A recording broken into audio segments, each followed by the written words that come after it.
High, সবাই কেমন আছো? আশা করছি ভালো আছো। আজকে আমি তোমাদের একটা রেসিপি দেখাবো, শাপলা ফুলের বড়া। চলো তাহলে রেসিপিটা দেখা যাক। এখন আমি শাপলা ফুলের ডান্টিগুলো কেটে নিচ্ছি, যেরকম কচুর লতি আমরা বানাই সেইভাবে কেটে নেব। দেখো, আমি এক এক করে ডান্টিগুলো কেটে নেব।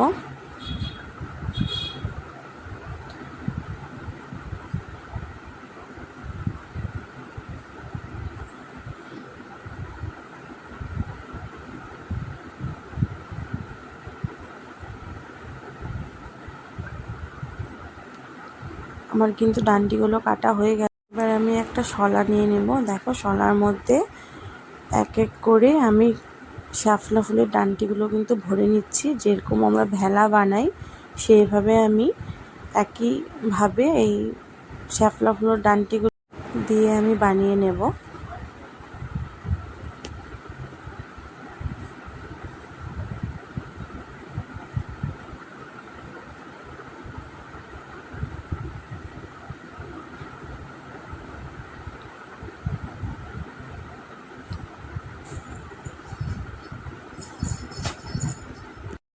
আমার কিন্তু বানানো হয়ে গেছে।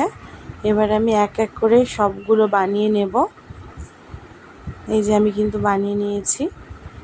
এখন আমার বড়া বানাতে যা যা লাগবে সেগুলো দিয়ে দিব। এখানে আমি চালের গুঁড়ি দিয়ে দিলাম, দিয়ে দিব বেসন, 2 চামচ দিয়ে দিব কর্নফ্লাওয়ার,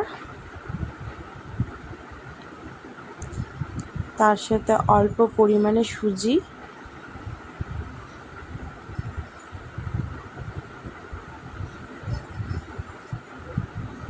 দিয়ে দেব পরিমাণ মতো লবণ,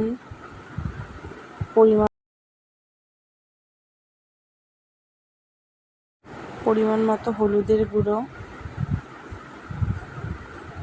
তার সাথে দিয়ে দেব পরিমাণ মতো লঙ্কার গুঁড়ো, আর দিয়ে দেব অল্প একটু কালো জিরে।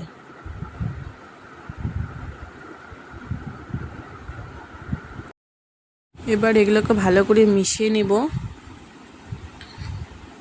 তারপরে অল্প অল্প জল দিয়ে একটা ব্যাটার তৈরি করে নেব।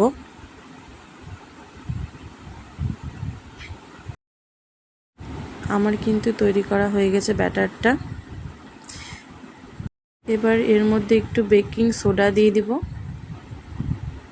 দিয়ে ভালো করে মিশিয়ে নিয়ে রেখে দেব 5 মিনিট। আমি কিন্তু কড়াইটা আগে গরম করতে বসিয়ে দিয়েছিলাম। এবার তেলটা দিয়ে দেব।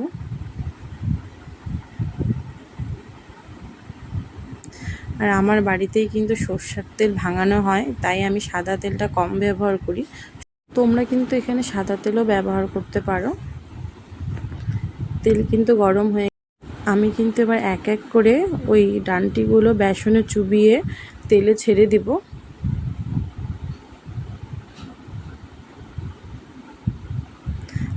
আমি কিন্তু ভিডিওটা একদমই কাটিনি, তোমাদেরকে কিন্তু স্টেপ বাই স্টেপ সব দেখিয়ে দিলাম যেন তোমরা ভালো করে বুঝতে পারো।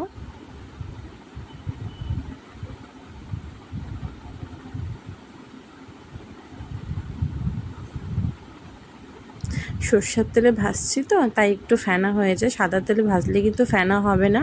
আর আমাদের কিন্তু শাপলা ফুলের ডান্টির বড়া হয়ে গেছে। আজকের মতো এটুকু, আবার আসবো পরের ভিডিও।